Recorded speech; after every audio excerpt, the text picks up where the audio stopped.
Hello, everyone. Welcome back inside Central Health Training Center for another episode of Broncos Now. As always, I'm your host, Sydney Jones. And coming up on today's episode, we'll hear from head coach Sean Payton and several players as they take a look back at Thursday night's loss in Kansas City and look ahead to Sunday's home game versus the Packers. All that and more coming up.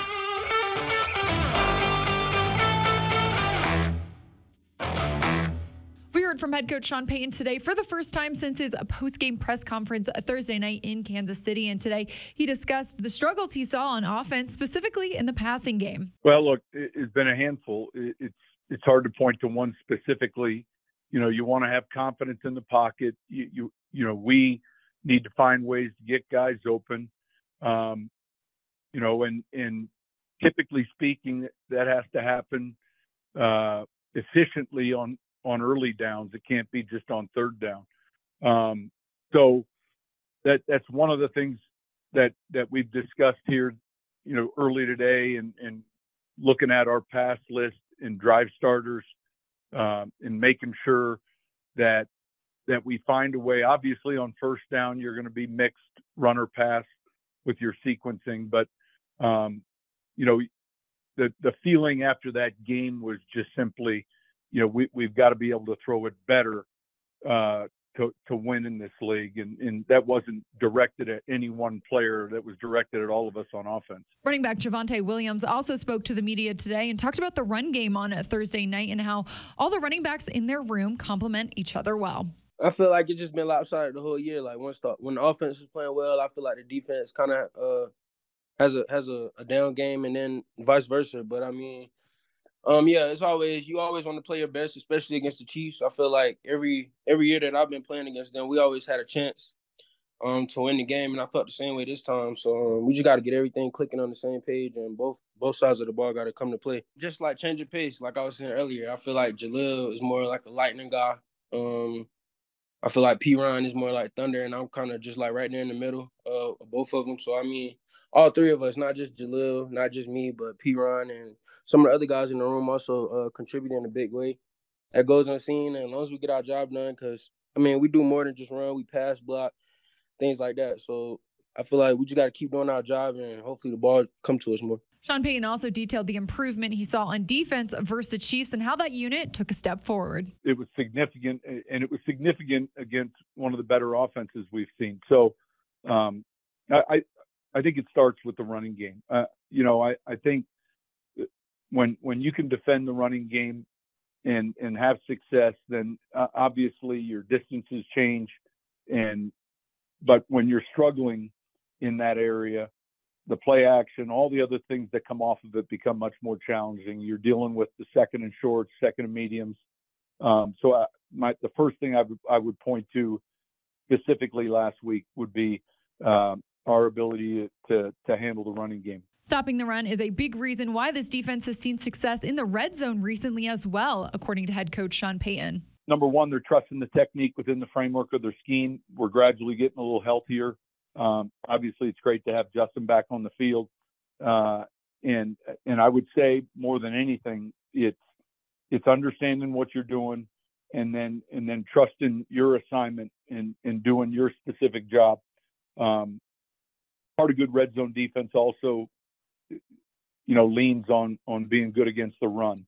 And so I think in those areas, third down, you know, we talked about that being the 4-point play, getting off the field, you know, all of those things I would say in those 10 attempts or those 10 trips. For outside linebacker Nick Bonito, he discussed what it meant to hold the Chiefs offense to just one touchdown and how this defense is doing a better job at understanding their assignments. No, it felt good just because, you know, we finally saw, you know, the defense that we know we can be, and just, you know, holding, you know, a team like that, like you said, to one touchdown, you know, that's really encouraging, and, you know, it should definitely give us a lot of confidence moving forward. So it's been a lot of I feel like the main problem, just, you know, knowing where we got to be and, you know, actually executing what we got to do.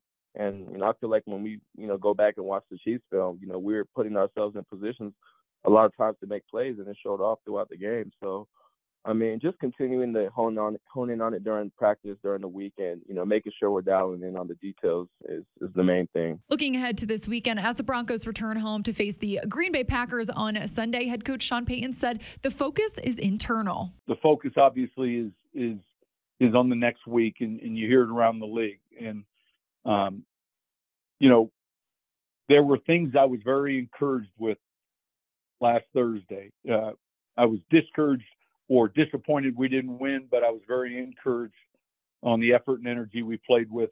You know, we have a chance now to play 2 games at home. We haven't played well at home, or we haven't finished at home. And so the focus really is right in front of you. And the focus is really internally. It's your team more than the opponent, even, if you will. So that's kind of where we're at right now as we get ready for Green Bay. And Javonte Williams added to that by discussing what his mindset is at this point in the season. Yeah, just win. Because, I mean, when you win, a whole lot of stuff is quieted down.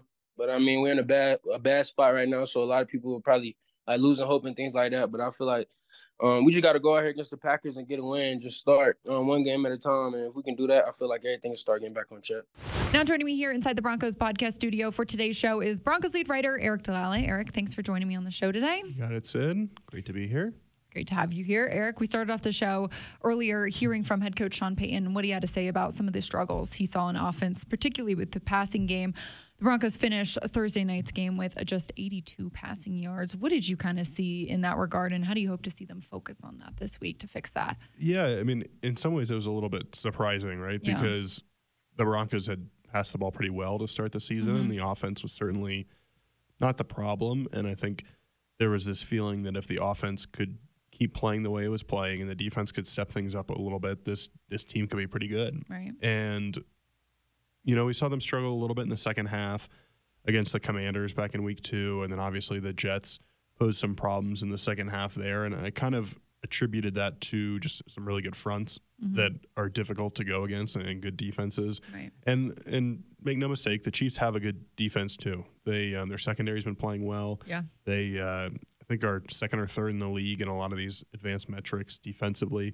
So it was a good defense they went up against, but there were some issues that the Broncos are going to have to figure out to have more success. And as Sean Payton said on Monday, he kind of clarified his comment from Thursday where he said, you have to pass the ball better to win in this league. Yeah. And I think a lot of people took that to mean Russell Wilson. And he clarified on Monday that it's not just Russ. It's the blocking up front and giving guys time to throw.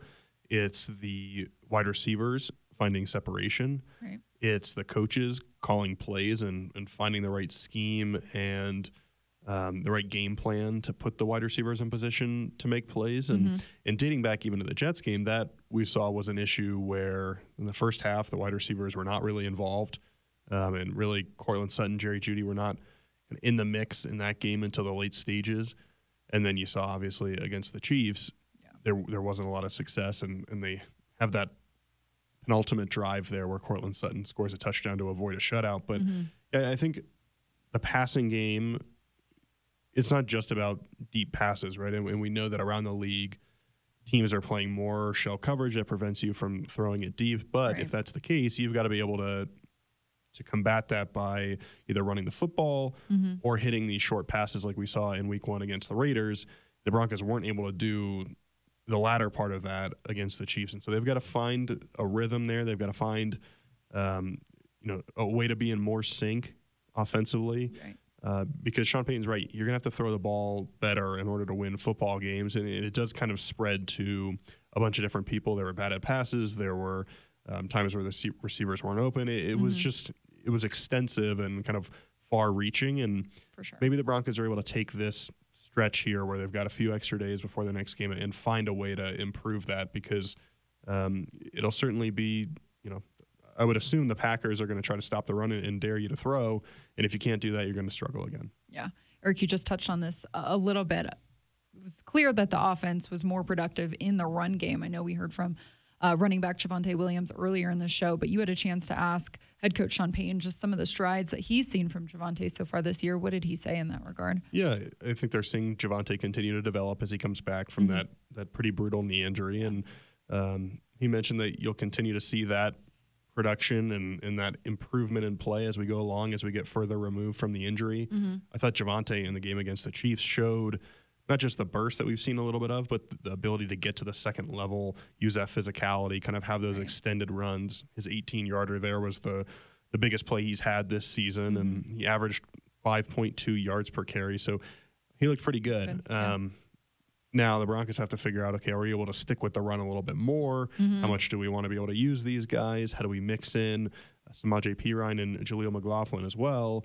And then, when do we throw it off play action, or when do we just drop back and take a shot? How do we remain unpredictable kind of in the play calling department? Those things are all part of it. And there were times where the Broncos had a couple big runs against the Chiefs and then went to the air and it didn't work.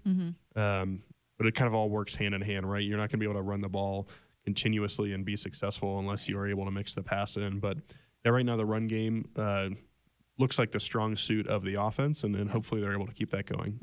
It was interesting to hear Javonte kind of talk about how each of the running backs in that room complement each other well. He said Jaleel McLaughlin, he's more of the Lightning. Samaje Perine, he's more of the Thunder. And Javonte's kind of a mix there. It's a good way to put it. Yeah, they do complement each other well. They've built that room really nicely. And they all kind of show the ability to get out on screen plays and run. Right. Jaleel might run by you and the other two might run through you. But, they're good football players. They're playing well.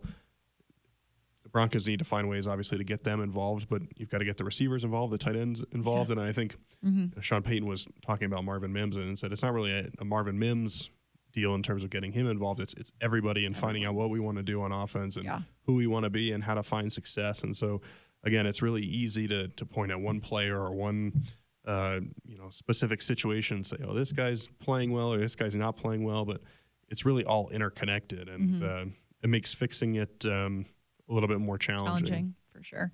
Yeah, well, Eric, looking at the defense, they stepped up, made some improvements versus the Chiefs. We heard head coach Sean Payton say earlier in the show that he really credits that to their ability to slow down the Chiefs' run game. What did you, just see in terms of that on Thursday night? Yeah, they played well, and they got guys to the ball. They tackled well. That there were some times, Travis Kelce makes it difficult to play against him, but for the most part, they held up. There were some run plays here and there, but for the most part, you weren't seeing the second and short, the third and short. You were making them earn it. The pass rush was good in those, passing situations. And when you do that, you give yourself a chance to get off the field when you play good run defense, particularly in the red zone. I thought there were a couple times where on an early down, they set the tone and were able to improve a little bit there. Obviously, the red zone defense was really good again and gave them a chance to stay in that game. And, the Chiefs weren't challenged necessarily in terms of the Broncos scoring points, so we don't know how it would have played out if the Broncos went down and scored a touchdown or if it was a close game late. But the Broncos defense did what it could to keep this team in the game and took a big step forward. I think the question will now be, can they continue that momentum, or was that kind of a one-off situation? I thought they did some good things against the Jets. Obviously, the first half was good. So, the Packers have a pair of good running backs. Can they sustain that momentum? And there's no doubt about which guys are here now and which guys have a chance to make an impact. Nick Bonito and Jonathan Cooper on the edge are being counted on. And as we move forward, some young guys, it seems like, are going to get a chance to make an impact, and they've got to go do it. Yeah, Eric, we heard from outside linebacker Nick Bonito earlier in the show talking about how this defense is just doing a better job at understanding their assignments. I know defensive coordinator Vance Joseph has talked a lot about that, but it seems like it's been a main focus at practice, honing in on those little details each week. Yeah, it's important. And, I asked a couple of guys before Thursday Night Football, hey, can it help when, even though you can't practice physically, you're forced to hone in on things mentally because of that element. And you wonder if that played a role, if that helped these guys as they got ready for the Chiefs. I'm sure the further they go along the season, the more comfortable they're going to be in this defense. Talking about the red zone success, Sean Payton said, hey, they were assignment sound, fundamentally sound. Those sorts of things are what you need to play good defense. After the game, we heard guys talk about, hey, the red zone is really kind of like a personification of how you play defense, and maybe it's a sign that we can extend this all the way down the field. I think there's reason to be encouraged by how the defense played, and as Sean Payton said, it's still playing hard. There's no quit in these guys. A lot of young players fighting for, to make a name for themselves, really. And so they've taken steps here. And again, now it's a time to see, can you continue it? A Packers offense that's been a little bit hot and cold, but certainly has that ability to make big plays and to score points. So we'll have another test this week. The Chiefs are on the horizon. Yeah. I think you've got to treat these next 2 weeks as almost like a mini season between this mini bye and the bye week. And just, Sean Payton said that, hey, can we focus on getting a couple of wins at home? Can we focus on improving here in these 2 weeks, and all the noise and all that stuff, ignore it for now and just, hey, these 14 days or whatever it is, can we really focus in and just see what we can make happen? Yeah, it seems like the focus or the mindset the past several weeks has really been internally, not to focus on the opponents that you're facing, but to focus on this team right now inside this locker room. Yeah, and again, you've seen strides in some areas. Need the offense to play closer to where they were before, but defensively, a great first half against New York, played well against the Chiefs. This is a team that I think there's potential there, right? And part of what makes it difficult that they are 1-5, because if a few plays go another way, you could be 3-3 and right in the mix, and so that's frustrating for sure. But again, I think if you focus on just being 1-5 and everything that's happened, it's easy to kind of get lost in that disappointment and frustration and not be able to turn the page and move forward and approach these games the right way. And so I do think we talked last week about, hey, you get to turn around quickly, you get to go play a football game. I think at that moment that's what this team needed. But at this point, I think after losing 2 games in 5 days, it's nice that you had this 3 or 4 day break after a game before you get back to a game week, and just put all that stuff behind you and move forward and try and get a win and reset. Reset, restart, try to just have a clean slate. And you can't do anything about what your record is right now, but you can focus on improving this week, going home and trying to get your first home win of the season. And I think that's where the focus needs to be, and that's where it is right now. Yeah. Eric, you mentioned the pass rush a little bit ago. Want to talk about Nick Bonito and Jonathan Cooper, because of course, it became official this weekend that the Broncos released Frank Clark, and of course with the Randy Gregory trade. I mean, it seems like this coaching staff, this organization really has confidence in those young guys. Yeah, and I think, as Sean Payton said, Frank Clark wasn't pleased with the lack of snaps he was getting, and the Broncos expected a little bit more out of Frank Clark. And so it was the right thing to do. Right. And it gives Nick Bonito, it gives Jonathan Cooper a chance to continue to develop. And I think we've seen those guys already take big steps. Nick Bonito already has a career high in sacks, obviously, by a significant amount. Jonathan Cooper has been playing well. They put a lot of pressure on Patrick Mahomes, even if they didn't get to him all that much. And he's a tough guy to pressure. And so you want to continue to see, especially Nick, take steps in the run game. But from a pass rush standpoint, these guys are playing good football. High motor guys that are just going to keep getting after it. They're not giving up on plays or kind of dogging it at the beginning. They're going full speed. And listen, they're going to get a lot of reps. Obviously, we presume Baron Browning is coming back at some point. Wasn't able to go on Thursday, but we'll see if he's good to go for this weekend. And against the Chiefs, said they had those 2 guys and then Ronnie Perkins, who is listed as a defensive end but is essentially playing outside linebacker. And that was it. They didn't have anybody else active there, played a little bit more 4-man fronts at times. And they're trusting Nick Bonito and Jonathan Cooper and giving them every opportunity to go out and prove themselves that they can be starters in this league. And I think you see the talent at times and the flashes, and now it's just about doing it consistently. And, listen, if Nick Bonito keeps playing this way, he could be a 10-sack guy this year. So we'll have to see how that goes, but certainly so far they're taking advantage of those opportunities. Yeah, well, we'll look to see how this team turns the page this week. Another full week of practice before they return home on Sunday to face the Packers. Eric, appreciate you joining the show today. You got it, Sid.